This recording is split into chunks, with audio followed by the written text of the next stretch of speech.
Hello students, I welcome you in this video and I am teaching you the second chapter of the book Hornbill and we continue this topic.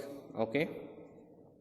Somehow I managed to stretch canvas and secure waterproof hedge covers across the gaping holes. तो किसी प्रकार से मैंने उस canvas जो मेरे पास canvas था एक मोटा जो खद्दर कपड़ा होता है मोटा कपड़ा होता है तो उस रफ कपड़े को मैंने उस कैनवास को अब क्या लिया उसको स्ट्रेच कर दिया उसको फैला दिया। ठीक है।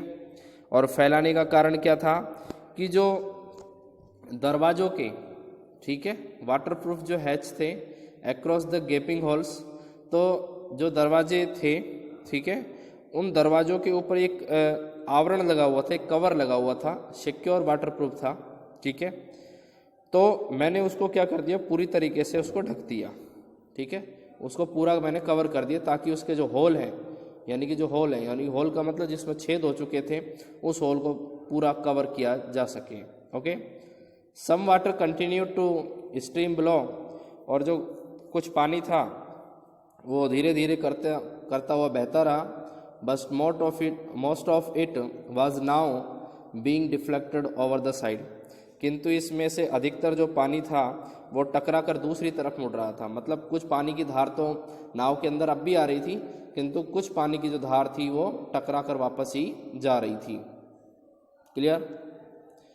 सम problems arose when our hand pumps started to block up with the debris floating around the cabins and the electric pump short circuited.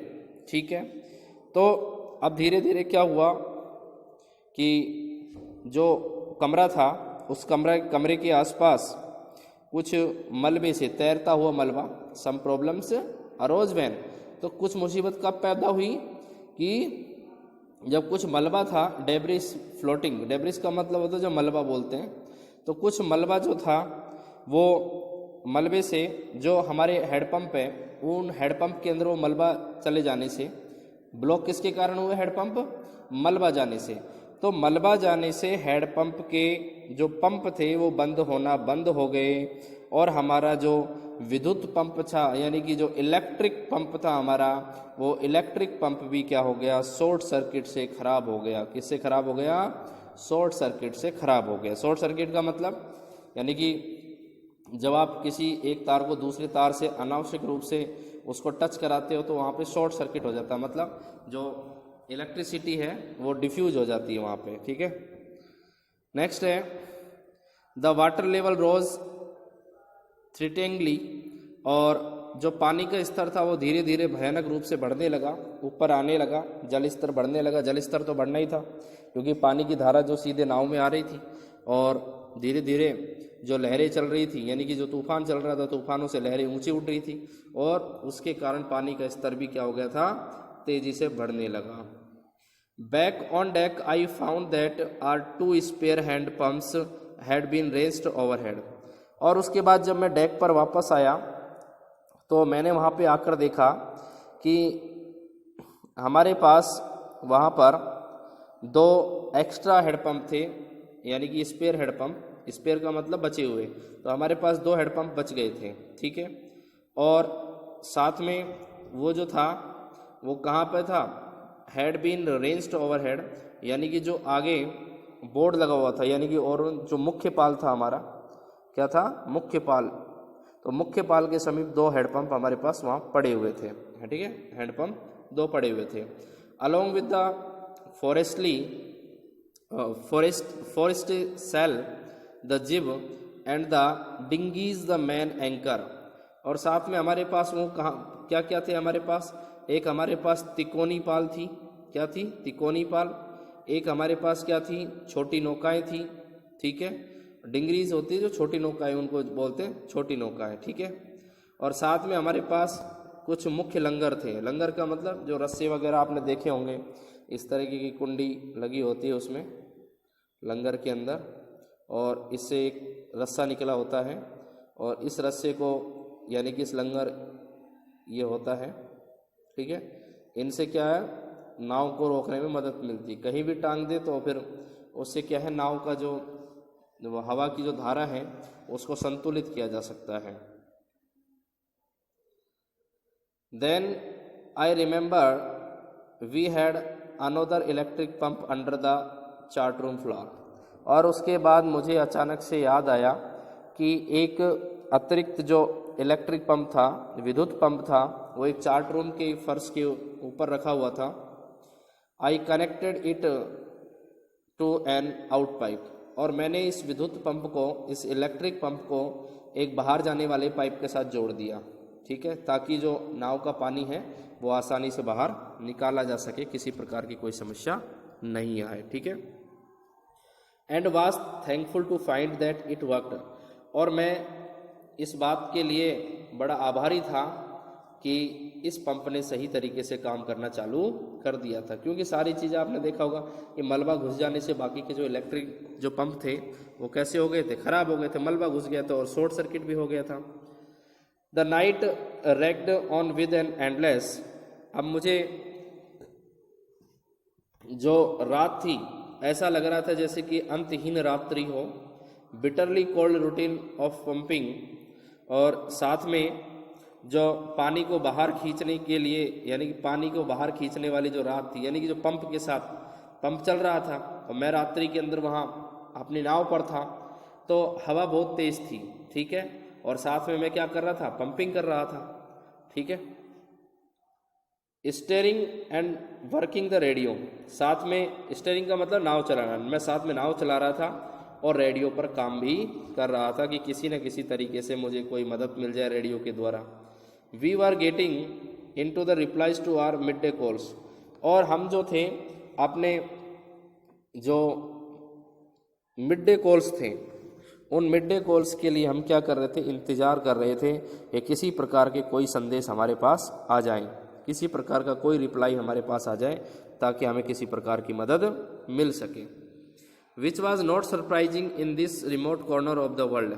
और शायद अगर इस प्रकार का कोई रिप्लाई हमें मिल जाता, यानी कि अगर नहीं भी मिलता तो सपोज करो, तो ये हमारे लिए कोई आश्चर्य वाली बात नहीं थी कि संसार के हम इस कोने में पड़े हुए हैं, कि संसार के इस दूरवर्ती, रिमोट का मतलब होता है जो कॉर्नर कैसे हो, दूर हो, तो संसार के इस दूरवर्ती कॉर्नर में अगर हमें किसी प्रकार के मिड डे कॉल्स मिल जाते तो हमारे लिए कोई आश्चर्य की बात नहीं थी। नेक्स्ट है, शूज हैड स्वोलन अलार्मिंगली। और बड़े चेतावनीपूर्ण तरीके से जो शू थी, तो उसका जो मैंने पहले भी आपको बताया था कि शू का जो सिर था उस पर चोट लगी थी और चोट लगने के कारण उसका सिर सूज गया था। तो शू का सिर जो था बड़े चेतावनीपूर्ण तरीके से सूज गया था, मतलब इसका मतलब ये था कि अब इसका इलाज करना आवश्यक था। She had two enormous black eyes. उसकी दोनों आंखें जो थी वो भयंकर तरीके से काली पड़ गई। Now she showed us a deep cut on her arm. और उसके बाद उसकी भुजा के ऊपर एक बड़ा सा कट हो गया जिसने कि उसे दिखाया। When I asked why she had not made more of her injuries before this. तो जब उसे इस बात के लिए पूछा गया कि तुमने अपनी उस चोट के बारे में पहले क्यों नहीं बताया, सी रिप्लाइड, तो उसने जवाब दिया, I didn't want to worry you when you were trying to save us all. तो मैं शायद तुम्हें चिंतित नहीं करना चाहती थी कि जिस समय तुम हम सभी को बचाने की कोशिश कर रहे थे। तो डेफिनेटली उसका भी क्या था, एक ड्यूटी थी कि that she does not tell about the injury of herself. तो डेफिनेटली उसकी भी ये रिस्पॉन्सिबिलिटी थी कि वो किसी को ना बताए। क्लियर है बात? ओके। नेक्स्ट है हमारे पास बाय मॉर्निंग।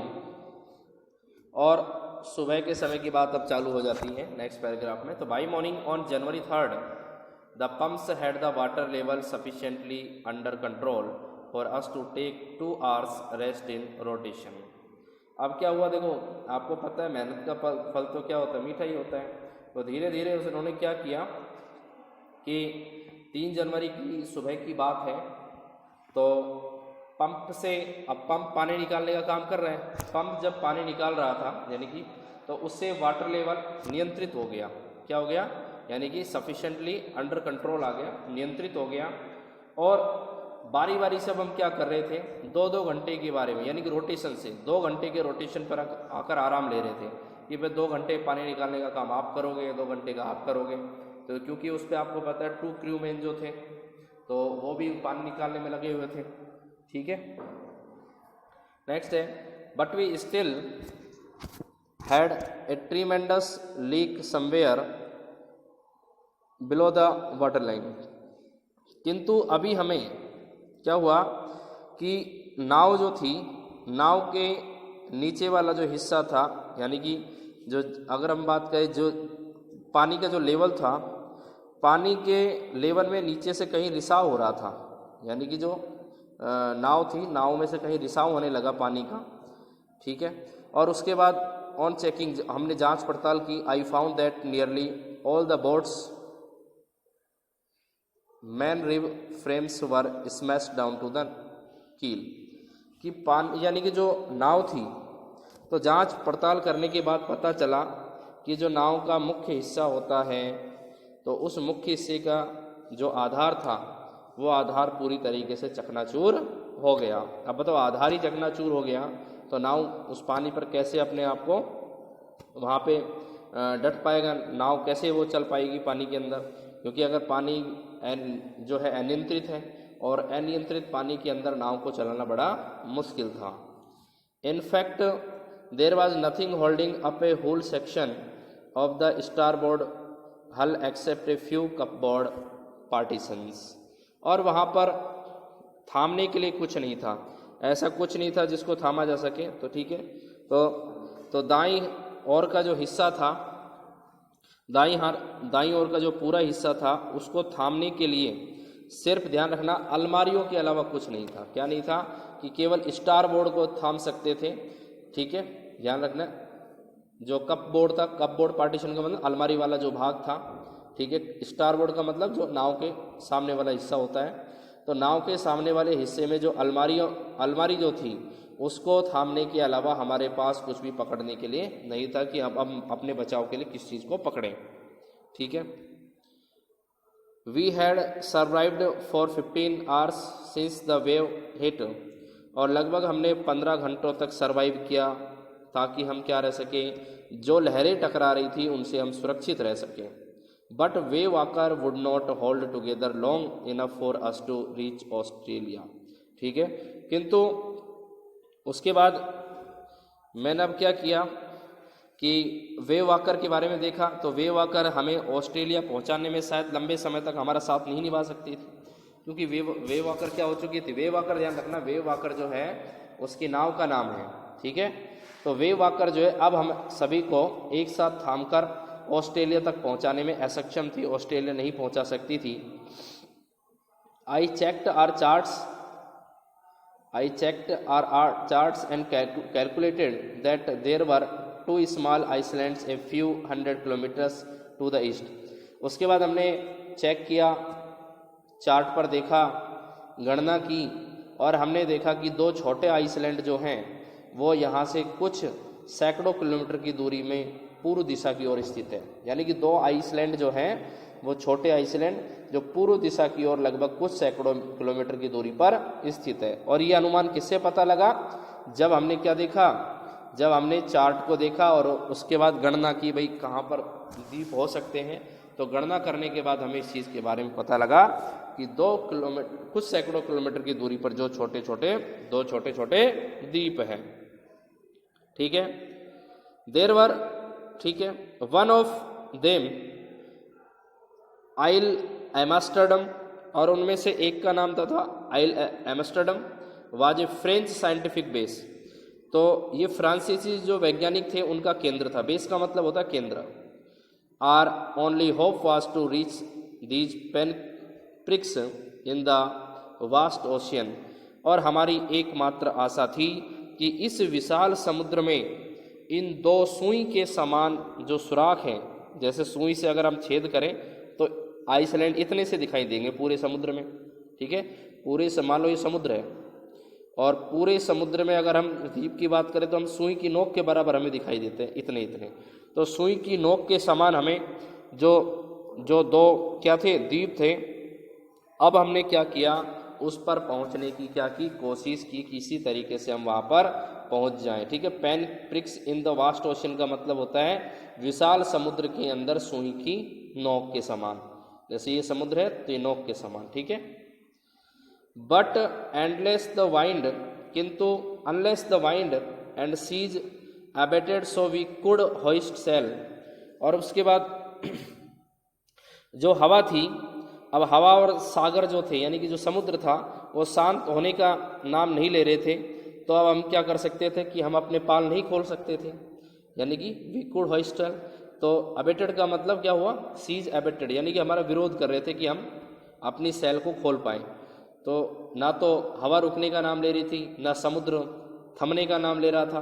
तो इस परिस्थितियों में हम अपने क्या नहीं कर सकते थे, अपने जो सेल था, सेल का मतलब होता है यानी कि जो एक मैंने कहा था, एक जैसे ये नाव है और नाव के ऊपर ये इस तरीके से आपको पता है मेन मास्ट हो गया, मेन मास्ट जो है ये, और इस तरीके से कपड़ा लिए लगा होता है।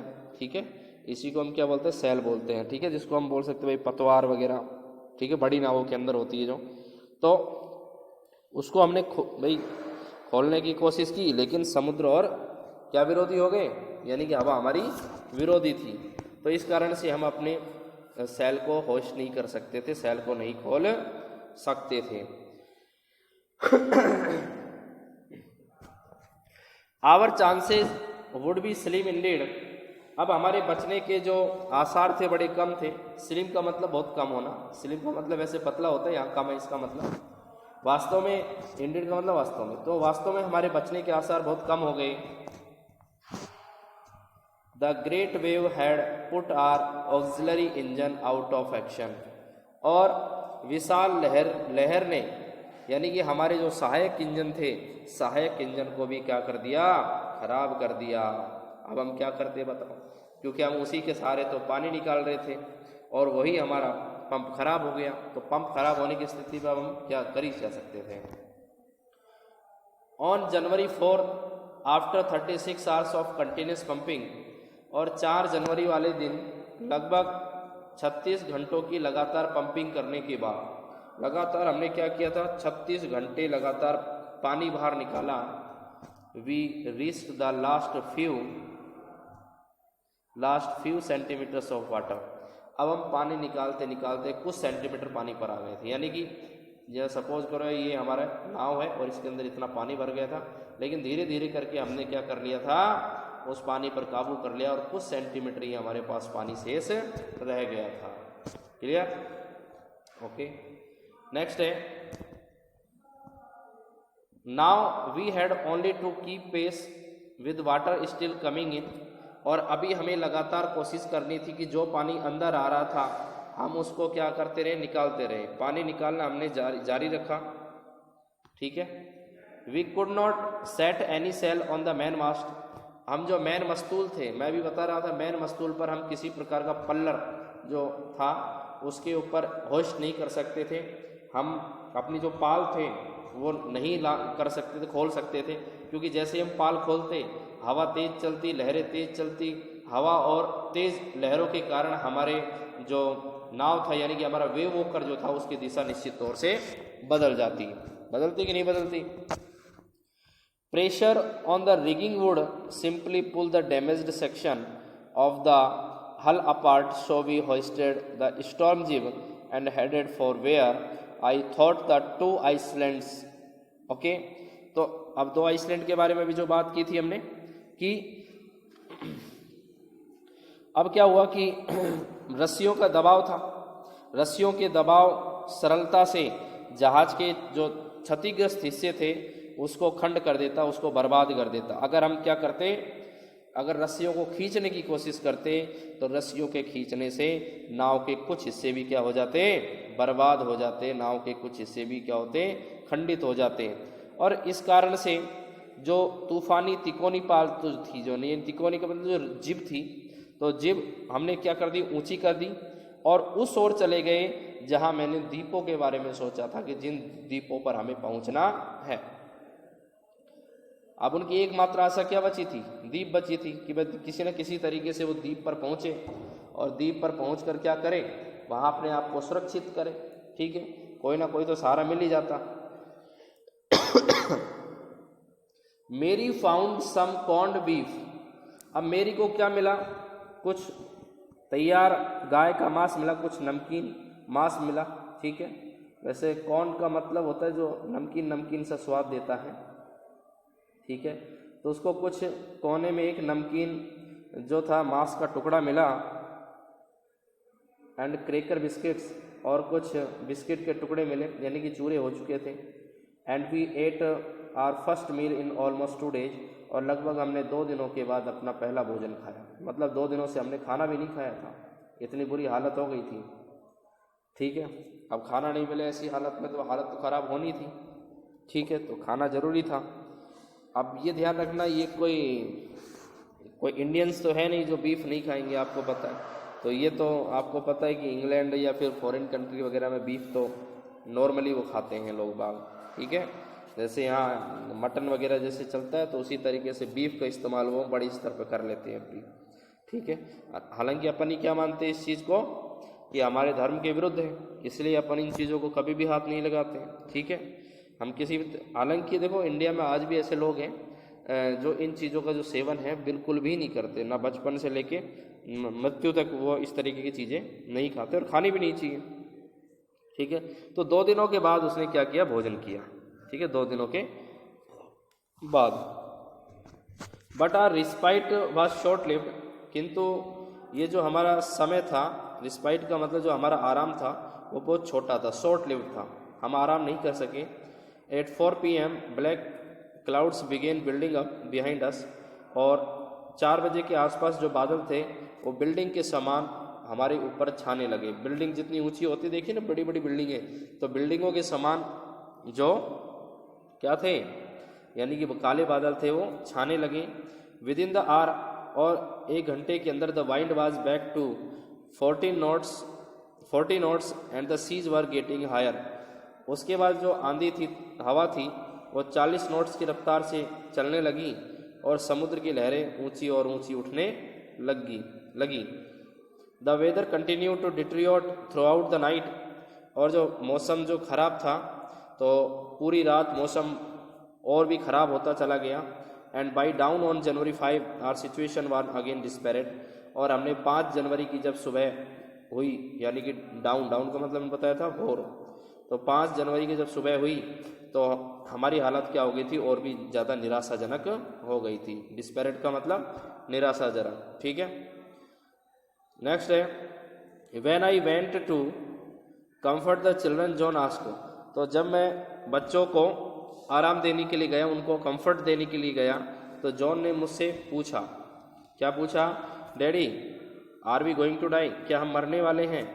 आई ट्राई टू एश्योर हिम, मैंने उसको इस बात का आश्वासन दिया that we could make it, कि हम अपनी जीत लेंगे। But daddy he went on, किंतु वह बोला, ही वेंट ऑन यानी कि उसने अपनी बात को जारी रखा। We are not afraid to dying if we can all be together, इस चैप्टर का टाइटल भी यही है कि हम मरने से नहीं डरेंगे अगर हम एक साथ रहते हैं। अगर हम साथ साथ रहेंगे तो हमें मरने से डर नहीं लगेगा। You mummy and shoe and I, यानी कि आप, मम्मी, शू और मैं अगर साथ साथ रहेंगे तो हमें मरने से डर नहीं लगेगा, ठीक है। नेक्स्ट है, I could find no words with which to respond, अब मेरे पास उत्तर देने के लिए कोई शब्द ही नहीं थे कि मैं उस बात का क्या रिस्पॉन्ड दूँ, क्या जवाब दूँ। But I left the children's cabin determined to fight the sea, किंतु जो बच्चों के पास, यानी कि मेरा जो सब कुछ बच्चों के पास था, निश्चित तौर से समुद्र से लड़ने के लिए उसने मुझे ताकत दी, यानी कि मैं शायद उन सब चीज़ों से लड़ पाऊंगा। वो ताकत मुझे किससे मिली, बच्चों से मिली। आई हैड, जो मेरे पास था, ठीक है। To protect the weakened starboard side, तो मैं जो स्टारबोर्ड था, जो दाहिना वाला हिस्सा था, तो दाहिने वाले हिस्से में मैं गया जो बिल्कुल कमज़ोर था, कि मैं उसको प्रोटेक्ट कर सकूं, उसको बचा सकूं, क्योंकि कमज़ोर हिस्सा अगर टूट गया तो नाव निश्चित तौर से डूब जाएगी। I decided to heave to, अब मैंने क्या किया तो मैंने उसे क्षतिग्रस्त होने से बचाया। किसको देखकर? आती हुई लहरों से मैंने उसको क्षतिग्रस्त होने से क्या बचाया, यानी कि उस स्टार बोर्ड साइड को बचाया। With the undamaged port hull facing the oncoming waves, using an improvised sea anchor at heavy nylon rope and 222-liter plastic barrels of paraffin. ठीक है, अब क्या हुआ कि जो सामने से लहरें आ रही थी, तो सामने से आती हुई लहरों से मैंने उस हिस्से को बचाया। उसके बाद एक मजबूत नाइलॉन की रस्सी मैंने ली, जो नाइलॉन की रस्सी जो थी 22 मीटर लंबी थी। ठीक है, और साथ में पैराफिन के कुछ प्लास्टिक के बैरल थे। ठीक है, उस बैरल से जो कमज़ोर लंगर थे, यानी कि जो लंगर कमज़ोर पड़ चुके थे, उस लंगर से मैंने क्या, लंगर को वहाँ पे टांगा, और लंगर को टांग कर जो कमज़ोर हिस्सा था, उस कमज़ोर हिस्से को मैंने बचाने की कोशिश की, कहीं ये टूट ना जाए। ठीक है, तो ये मान लो सपोज करो ये आगे वाला हिस्सा जो दाहिना हिस्सा स्टार बोर्ड का है, और स्टार बोर्ड के इस हिस्से यानी कि लंगर से मैंने क्या किया, इस हिस्से को यहाँ से बांध कर रखा ताकि हिस्सा कहीं टूट ना जाए। ठीक है, नेक्स्ट है दैट इवनिंग मेरी and I set together holding hands. उस शाम क्या किया मैंने, मैरी ने और मैं दोनों अपने एक दूसरे के हाथ थाम कर बैठ गए। As the motion of the ship brought more and more water in through the broken planks, और पानी के अंदर यानी सिर्फ जहाज के अंदर जो पानी आने की रफ्तार थी, ठीक है, पानी की जो गति थी, उस पानी की गति वो लगातार निरंतर बनती रही और जहाज में पानी धीरे धीरे करके भरता रहा। ठीक है, we both felt the end was near, हम दोनों ने इस बात को महसूस कर लिया था कि अब बचने का कोई उपाय हमारे पास नहीं है, यानी कि हमारा अंत नज़दीक था। But Wavewalker rode out the storm and by the morning of January 6 with the wind easing I try to get a reading on the sextant. अब वेव वॉकर जो था वो क्या हुआ, जो तूफान चल रहा था उस तूफान के अंदर वेव वॉकर निकल गया, मतलब वेव वॉकर को तूफान से निकलने में मदद मिल गई। और 6 जनवरी की सुबह की बात कर रहे हैं, प्रातःकाल की बात कर रहे हैं। प्रातःकाल होते होते हवा की रफ्तार जो थी वो क्या हो गई, ईजिंग हो गई, मतलब धीरे धीरे चलने लगी हवा। और मैंने सेक्सेंट की रीडिंग, यानी सेक्सेंट की रीडिंग का मतलब वो ध्यान रखना एक मीजरमेंट होता है। ये मीजरमेंट का मतलब होता है एक इकाई है, मापन की इकाई। किसकी इकाई? मापन की एक इकाई होती है, यूनिट ऑफ मीजरमेंट होती है। तो मैंने उसको रीडिंग करने की कोशिश की, मापने की कोशिश की, भाई हवा की रफ्तार क्या चल रही है। ठीक है, back in the chart room, मैं वापस चार्ट रूम में आ गया, चार्ट रूम के अंदर मैं वापस आया। I worked on wind speeds, मैंने हवा की रफ्तार पर काम किया कि हवा की रफ्तार देखता हूँ कि हवा की रफ्तार जो है वो कितनी तेज़ी से चल रही है। उसी के हिसाब से मुझे क्या लेना था, फैसला लेना था। ठीक है, कि अब हमें कहाँ जाना है, किस साइड में जाना है, और वेव वॉकर जो टूट चुका है उसके रेफरेंस में मुझे अब क्या करना है। ठीक है, तो मैंने क्या किया, हवा की गति को वापस आकर देखा। ठीक है, नेक्स्ट है चेंज ऑफ कोर्स। साथ में एक तो मार्ग परिवर्तन करना था, हवा की रफ्तार देखनी थी, ड्राफ्ट प्रवाह देखना था, current in effort to calculate our position, और हम जिस पोजीशन में चल रहा था हमें उसकी क्या देखनी थी, जो धारा थी, पानी की जो लहर की धारा थी, लहर थी, उसको हमें कैलकुलेट करना था। ठीक है, इसलिए वो कहाँ पर आया, जो कैबिन था उस कैबिन के अंदर वो आया कि उसकी सही जानकारी उसको मिल सके। The best I could determine was that we were somewhere in 150,000 यानी कि 1,50,000 kilometres of ocean looking for a 65 kilometres wide island. अब हमारे लिए सबसे जो अच्छा था, यानी कि हमारे लिए जो सबसे खुशनसीबी वाली बात थी कि जितनी मैं गणना कर सका, जितनी मैं मापन कर सका, इसके आधार पर हम क्या थे कि 1,50,000 किलोमीटर के समुद्र में थे। कहाँ थे? 1,50,000 के समुद्र के उसमें थे, 1,50,000 किलोमीटर का एक समुद्र था, तथा हम 65 किलोमीटर चौड़े द्वीप की जो तलाश कर रहे थे। किसकी तलाश कर रहे थे?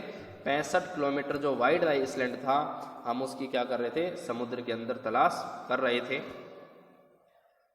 वाइल आई वॉज थिंकिंग, जब मैं इन सब चीज़ों के बारे में सोच रहा था, मूविंग पेनफुली, तो दर्द से कराती हुई ज्वाइन मी, यानी कि सू जो थी वो दर्द से कराती हुई मेरे पास आई। The left side of her head, और उसके सिर पर, माथे पर लेफ्ट साइड में, नाउ वेरी स्वेलन, बहुत ज़्यादा सूजन आ चुकी थी, यानी कि बहुत ज़्यादा सूजन उसके माथे पर आ गई थी।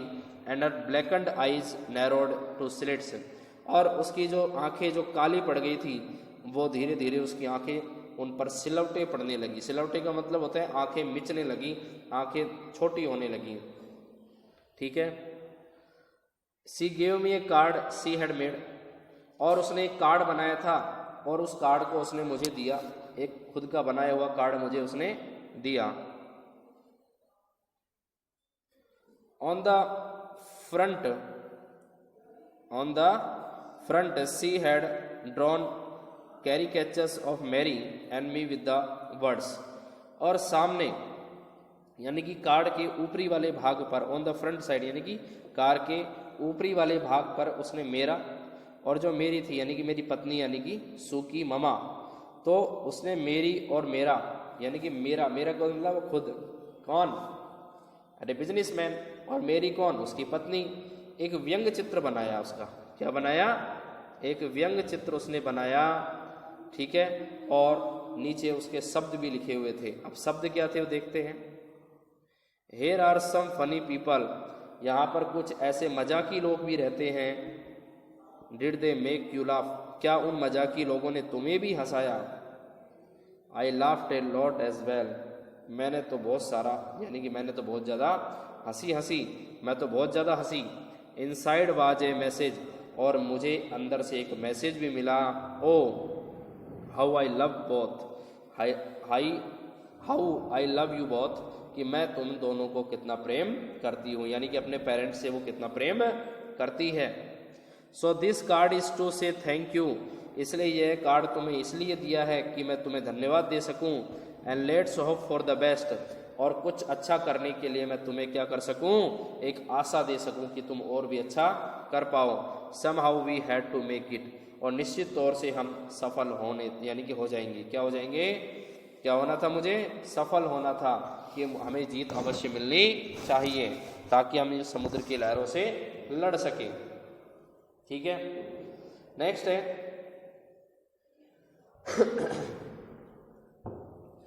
I checked and check my calculations, मैंने अपनी कैलकुलेशन को बार बार चेक किया, बार बार जांच की।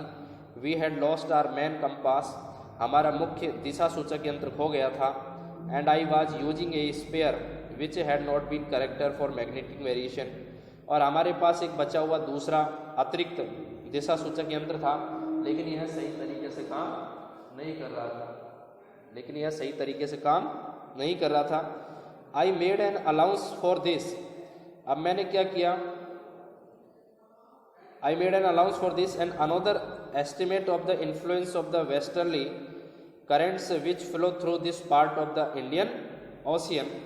अब चुंबकीय परिवर्तन करने के लिए ठीक नहीं किया था मैंने इसे, मैंने इसके लिए अपनी सहमति दर्शाई कि हिंद महासागर के इस भाग में बहने वाली पश्चिमी धाराओं का अनुमान लगाया मैंने। यानी कि इससे क्या किया? यानी कि दिशा के बारे में मेरा सुन नहीं, मैं दिशा को या चुंबकीय परिवर्तन को सही इसलिए कर रहा हूँ कि मैं कोई दिशा देखना चाहता था। मैं चाहता था कि जो महासागर, तो मैं हिंद महासागर की धाराओं के बारे में पता लगाना चाहता था, इंडियन ओशियन की धाराओं के बारे में पता लगाना चाहता था। अबाउट 2 PM, लगभग 2 बजे के आसपास, आई वेंट ऑन डेक, मैं डेक पर वापस पहुंचा। And ask Larry to steer a course of 185 degree, और मैंने लेरी को कहा कि तुम जहाज को 185 डिग्री कोण पर घुमा दो। इफ़ वी वर लकी, यदि हम भाग्यशाली रहे, ठीक है। आई टोल्ड हिम, मैंने उसे कहा, with A conviction I did not feel, ठीक है। तो मैंने उसे विश्वासपूर्ण तरीके से उसे बताया। मैंने ऐसा महसूस नहीं किया था, मैं इस बात को अनुभव नहीं कर सकता था। He could expect to see the island about 5 PM, कि निश्चित तौर से हमारा अनुमान था कि लगभग 5 बजे के आसपास हम कहाँ पहुँच जाएंगे, उस द्वीप पर पहुँच जाएंगे जिसकी मैंने आशा की थी। Then a heavy heart, I went below, climbed on my bunk and amazingly dozed off। और मेरा जो हृदय था, यानी कि मेरा दिल भारी भारी सा हो गया। मैं नीचे जाकर अपनी जो साइका का मतलब होता है जो सोने वाला जगह होती है, यानी कि जहाँ वो सोता है। तो मैंने बताया नहीं था कि जो उस समय सू और जोनाथन दोनों सो रहे थे और ऊपर वाला जो हिस्सा तो बंक वाला हिस्सा होता है, ठीक है। तो मैं अपने बंक पर जाकर वहाँ लेट गया और अमेजिंगली और आश्चर्य करने लगा था, डोज्ड ऑफ, और मुझे उबासी आने लगी, मुझे नींद आने लगी।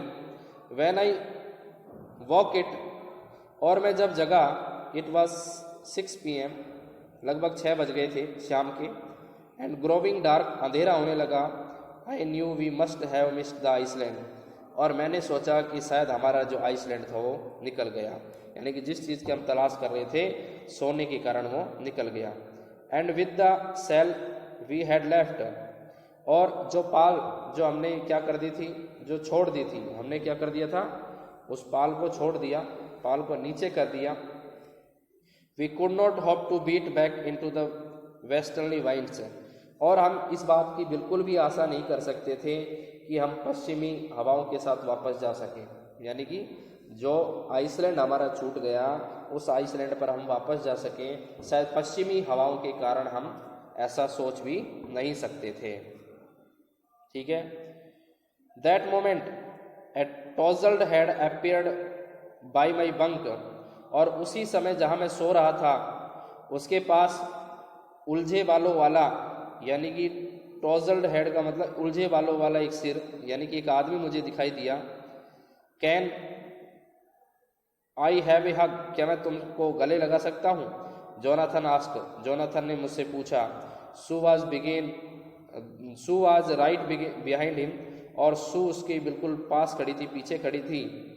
Y am getting a hug now, I asked, मैंने पूछा कि तुम मुझे जो है गले क्यों लगा रहे हो, यानी कि गले लगाने के पीछे तुम्हारा कारण क्या है?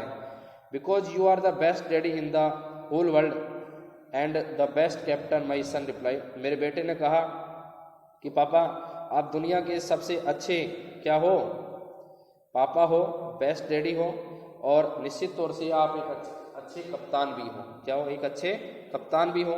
Not today John, I am afraid, आज नहीं जॉन, मैं डरा हुआ हूँ। Why you must be, said Sue in a matter of fact voice, क्यों ऐसा होना चाहिए? और सू ने एक सॉफ्ट वॉइस में, एक नरम आवाज़ में उससे कहा, विश्वासपूर्ण तरीके से कहा, you must found the island, कि तुमने आइसलैंड को ढूंढ लिया। वॉट आई साउटेड, क्या, मैं एकदम से चिल्लाया।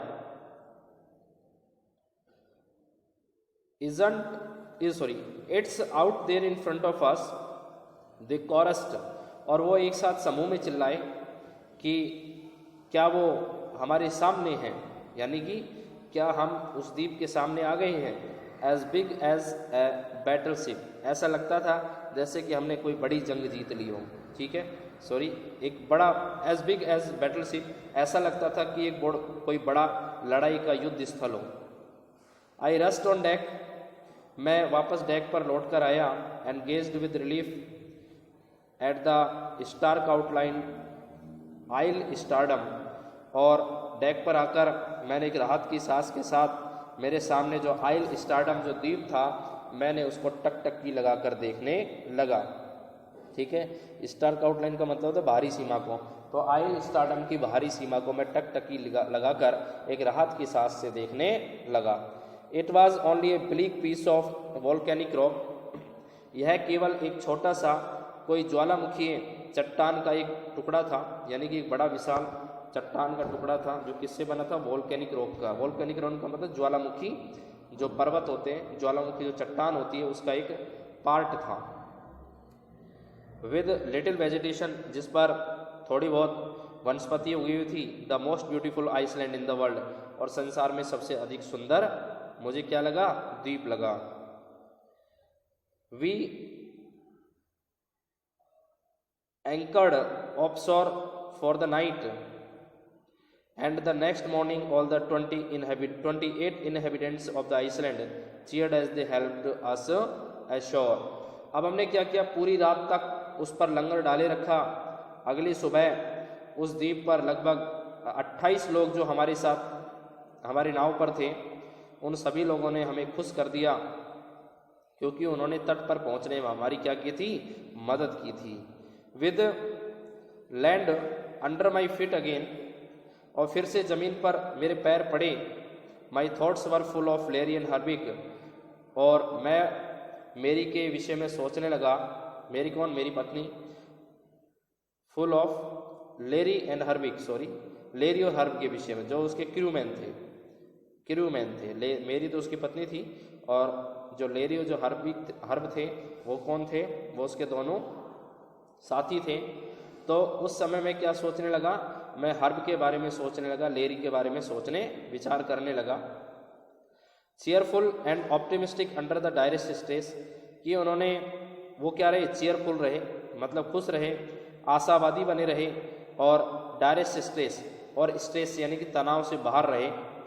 एंड ऑफ मेरी, और मेरी के लिए मैं कहूँ, हूँ stayed at the wheel for all those crucial hours, और मेरे जो मुसीबत वाले समय थे, क्रूशियल आवर्स थे, जो मुसीबत का समय था, उस मुसीबत के समय भी उन्होंने क्या किया, जो मेरी थी, उन्होंने एक पहिए के रूप में, एक चक्र के रूप में मेरे साथ काम किया, यानी कि लगातार वो मेरे साथ वर्क करती रही। Most of all I thought of A 7 year old girl, उन सभी में से मैंने एक 7 वर्षीय लड़की के बारे में सोचा। वो did not want us to worry, जो हमें चिंतित नहीं करना चाहती थी, अबाउट ए हेड इंजरी, अपनी सिर की चोट दिखाकर। Which subsequently took 6 minor operation to remove a recurring blood clot between skin and skull, कि उसकी स्किन और स्कल के बीच में जो रक्त था, वो खून, उस खून का थक्का जम गया था। खून का थक्का मतलब ब्लड रुक गया था, और उस ब्लड को दोबारा से सर्कुलेट करने के लिए, यानी कि उस रक्त के थक्के को निकालने के लिए उसमें 6 छोटे छोटे ऑपरेशन करने पड़े। And 6 year old boy who was not afraid to die, और मैंने एक 6 वर्षीय बच्चा देखा। 6 वर्षीय बच्चा कौन, जोनाथन, जो मरने से बिल्कुल भी नहीं डरता था। Students, this chapter has been ended and I will provide the PDF notes, ठीक है ना। तो PDF नोट्स जो मैं अवेलेबल करा दूंगा आपको, तो आप इस चैप्टर को जो है रीड आउट कर लीजिए। Okay, thanks.